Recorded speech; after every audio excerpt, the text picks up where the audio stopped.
Eh bien, l'étoile montante de la mafia montréalaise, Giuseppe Focarazzo, a été victime d'un vol de plus de 100 000 alors qu'il séjournait dans un chic hôtel de Miami Beach, en Floride. Félix avec les détails. Donc, Félix, l'affaire s'est même retrouvée dans les médias américains, mais personne ne connaissait jusqu'à maintenant l'identité de la victime dans ce dossier. Certainement, Michel. Au début du mois d'avril dernier, les médias américains rapportaient qu'une jeune femme venait d'être arrêtée pour avoir drogué et pour avoir volé un homme qu'elle a rencontré dans un chic hôtel de Miami Beach sur la fameuse avenue Collins.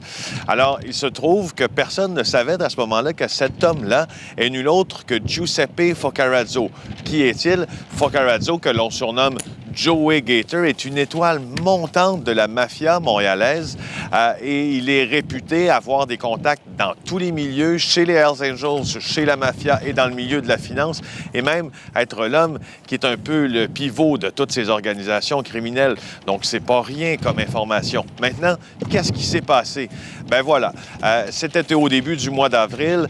Monsieur Focarazzo séjournait, il semble, au chic hôtel W de la rue Collins. Il rencontre cette jeune femme et lorsqu'il monte avec elle à sa chambre d'hôtel, il s'endort soudainement. On présume donc qu'il a été drogué et à son réveil, il tente dans le coffre-fort de sa chambre de récupérer sa montre, une montre de marque Rolex. Elle n'y est plus et ça vaut une cinquantaine de milliers de dollars, cette montre-là, sa chaîne en or également.